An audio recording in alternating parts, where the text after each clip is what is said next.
할렐루야. 오늘 7월 13일 화요일 큐티 영상 시작하겠습니다. 오늘 말씀은 이사야 40장 12절에서 31절입니다.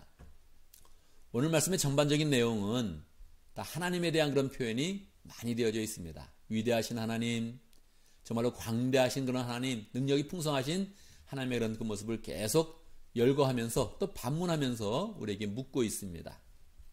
12절 볼까요? 누가 바닷물을 손바닥으로 떠서 헤아려 보았으며 뼘으로 하늘을 재어 보았느냐. 그렇죠. 우리가 손바닥으로 바닷물을 이렇게 떠서 바닷물이 얼마나 많은가 이렇게 헤아려 본다면 뭐 평생을 해도 그 바닷물이 얼마나 많은지를 잴 수가 없는 거죠. 하늘도 그렇죠. 우리가 늘 하늘을 바라보고 있지만 자기 서 있는 그런 위치에서 그냥 하늘을 바라보는 것이지 지구 전체의 하늘을 바라볼 수도 없고 태양계 전체의 하늘을 바라볼 수도 없고 우주에는 하늘이 얼마나 큰지를 전혀 가늠할 수도 없는 것이지요. 그런데 하나님은 이 바닷물을 지으셨고 하늘을 지으신 하나님이시다 하는 거죠. 하나님에 대한 그런 이야기를 계속적으로 설명을 하면서 80% 90% 계속 하나님에 대한 그런 설명을 계속 하고 있습니다.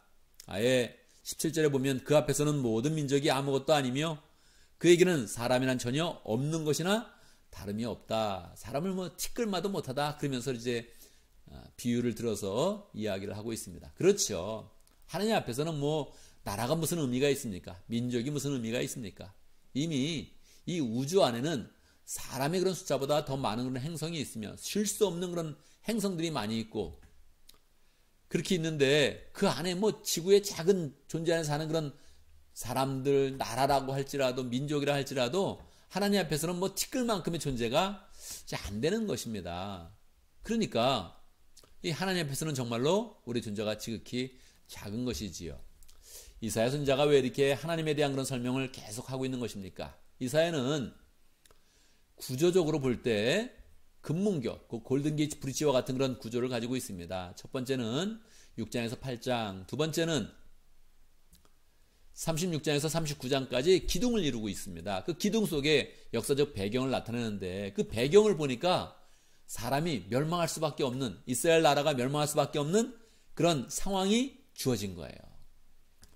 아수르가 쳐들어온다 그렇게 계속적으로 예언을 해도 사람들이 변화가 되지 않고 죄악 가운데 있었고 결국 아수르가 쳐들어와서 다시 하나님의 큰 능력으로 구해줬는데 히스기야 왕 때 다시 또 바벨론의 침공을 받을 수밖에 없는 그런 행동을 또 하는 겁니다. 그러니까 하나님의 원칙대로 행한다면 사람이 있는 그대로 하나님이 그대로 그냥 다 보응을 하신다면 이스라엘 백성은 멸망할 수밖에 없는 거란 말이에요.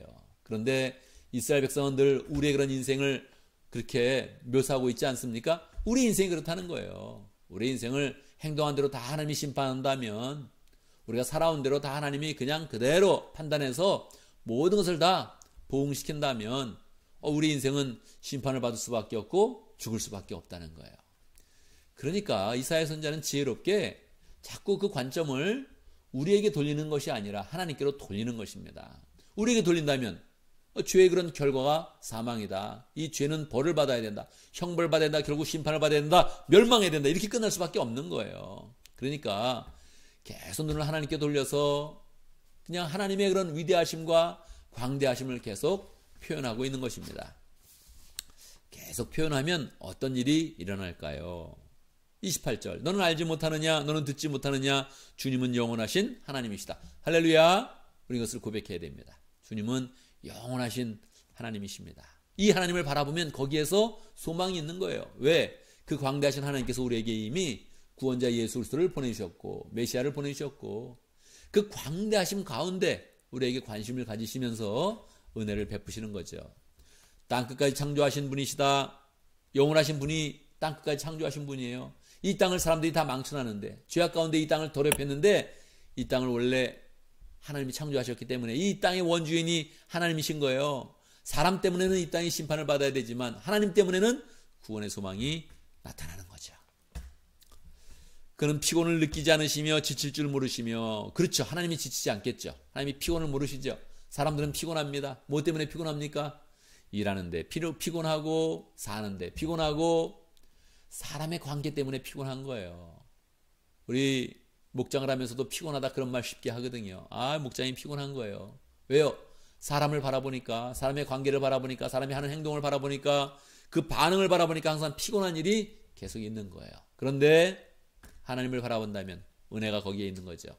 그 지혜가 무궁하신 분이시다. 할렐루야. 우리 하나님은 능력이 많으신 분이신데, 지혜가 많으신 분이신데, 그 지혜를 구원으로 쓰는 거예요. 우리는 지혜롭다 그러면 판단 좀 잘하고 결정을 잘하고 자기가 이익 받는 쪽으로, 인생이 좀 잘 되는 쪽으로, 돈 좀 버는 쪽으로 이렇게 나가는 걸 지혜롭다고 생각하는데, 하나님은 죄인을 구원하시는 거예요. 이 나라가 소망이 없는데 소망이 없는 곳에서 소망을 다시 만들어내는 거예요. 어떻게 만들어내요? 사람을 바라보지 않냐고 하나님 스스로 가지신 그런 소망과 은혜와 능력 가운데 사람에게 구원을 베푸시는 거죠. 그래서 40장 29절에 보면 이제 이사야 선생은 담대하게 선언하는 거죠. 피곤한 사람에게 힘을 주시며 기운을 잃은 사람에게 기력을 주시는 분이시다. 그렇습니다. 우리는 피곤한데, 우리는 기력이 없는데, 우리는 구원으로 나갈 그런 기력도 없는데 하나님께서 우리에게 기력을 주시고 소망을 주시면서 우리의 그런 삶을 소망으로 인도하시는 거예요. 30절, 비록 젊은이들이 피곤하여 지치고 장정들이 맥없이 비틀거려도, 31절의 말씀은 찬송가에 나와 있는 가사의 그런 그 내용이죠. 어릴 때 저는 많이 이 찬송을 불렀죠. 오직 주님을 소망으로 삼는 사람은 새 힘을 얻으리니 독수리가 날개를 치듯 솟아오를 것이요 주를 낭만하는 자 올라가 올라가. 이런 찬송을 정말 많이 불렀죠. 뛰어도 지치지 않으며 걸어도 피곤하지 않을 것이다. 그렇습니다. 사람을 보면, 인생을 보면 우린 정말 어떻게 살 수 있는지, 여러분 인생의 이런 마지막을 생각해 보세요. 늙고 힘들고 병들고 외롭고 이런 그 인생을 생각해 보세요. 우리가 어떻게 살아갈 수 있습니까? 우리는 반드시 그 길로 갈 것인데 어떻게 살아갈 수 있어요? 인생의 결말을 하나님께서 명확히 보여주시면서 하나님을 바라보며 소망을 갖고, 늙어도 지쳐도 힘들어도 다시 하나님이 주시는 은혜와 능력을 붙잡고 일어서라. 그렇게 우리에게 이야기해 주고 있는 것입니다. 우리는 이사야의 그런 구조를 딱 볼 때 이사야의 마지막 기둥이 이 소망이 없는 것으로 끝난 거예요. 그러니 40장부터 66장까지 계속적으로 우리는 심판과 하나님의 그런 판단에 대해서 계속 나오는데, 그냥 그거로 끝나면, 사람의 기초에서 판단이 되면 그거로 끝나는 건데, 그래서 하나님의 기초하에서, 하나님의 능력의 기초하에서, 하나님의 그 은혜와 사랑의 기초하에서 소망으로 나가는 그런 삶이 되어지는 것입니다. 그래서 우리가 이 말씀 가운데 기도 제목을 붙잡으면 역시 우리는 우리를 의지하는 것이 아니라 하나님을 의지하여서 그 소망을 발견해야 된다. 그러니까 계속 우리의 눈이 늘 하나님의 크심과 위대하심과 사랑과 긍휼과 그런 소망을 바라보면서 그 안에서 소망으로 나가는 복된 삶이 되어야겠습니다.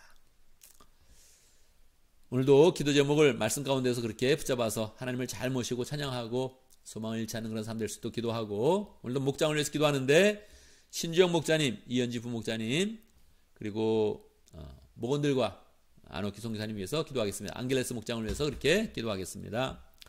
교회를 위해서 기도하는데 목장마다 VIP 명단을 잘 가질 수 있도록, 또 VIP 명단을 가지고 기도하는 그런 가운데 하나님이 맡겨주시는 그런 사람을 잘 만나서 영혼 구원하여 제자 삼는 삶을 잘 살아갈 수 있도록 그렇게 함께 기도하겠습니다.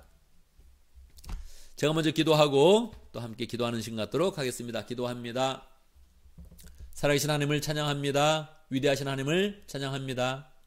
능력이 많으시고 그냥 광대하신 것이 아니라 그 능력이 많으신 모든 그런 능력과 은혜와 사랑을 사람을 향해서 부어주시고 우리로 하여금 소망을 갖게 하시니 감사합니다. 우리의 인생은 소망이 없습니다.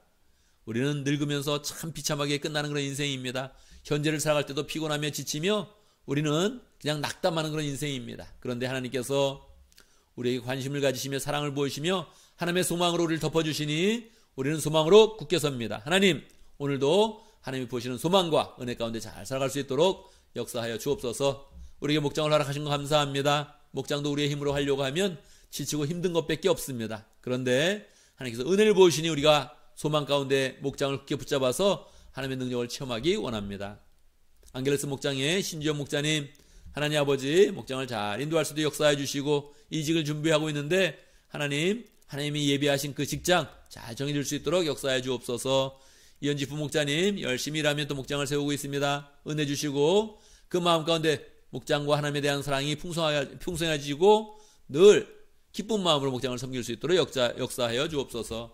목원들도 모일 때마다 은혜가 넘치게 하시고 사랑이 넘칠 수 있도록 축복하여 주옵소서. 안옥희 성사님 샌프란시스코 방문 중인데 하나님께서 은혜를 베풀어 주시고 이곳에 백신도 잘 맞고 들어가서 다시 또 사역하실 때 은혜 가운데 잘 사역하며 또 하나님 주시는 열매를 풍성히 거둘 수 있도록 인도하여 주옵소서. 하나님 아버지, 우리가 목장을 세울 때마다 VIP 명단을 잘 가져야겠습니다. VIP 명단을 잘 가질 수 있도록 역사해 주시고 VIP 명단을 보면서 기도할 때마다 하나님께서 은혜를 주시며 사람을 연결해 주실 때마다 우리가 잘 감당하며 영원권하여 제3삶을 잘 살아갈 수 있도록 역사해 주옵소서. 주의 은혜 가운데 오늘 또 새날을 맞이했습니다. 하나님, 오늘 하루 주의 은혜 가운데 살게 하여 주옵소서. 우리의 그런 모든 생각과 계획들은 다 하나님 정말 소용없는 것들입니다. 주님이 은혜로 덮어주셔서 소망 있게 하시고 은혜 있게 하시고 사랑 있게 하시고 열매를 거두는 복된 인생 될 수 있도록 역사하여 주옵소서. 예수님의 이름으로 기도드리옵나이다. 아멘.